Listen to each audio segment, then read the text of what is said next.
K čerstvému hrobu dievčatko kráča, kyticku rúží slzami zmáča.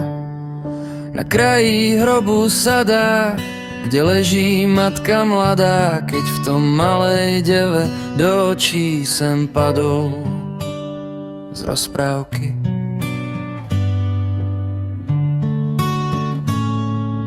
Princ jej na hrob si prisadol, šatkou jej slzy stieral, nežné aj rúčku zvieral. V princovic očiach šťastie sa skrýva, sirotu malú k sebe pozýva. Keď poslal koča posla, mesiac ju zbudil zo sna. Dlho si mladá sirota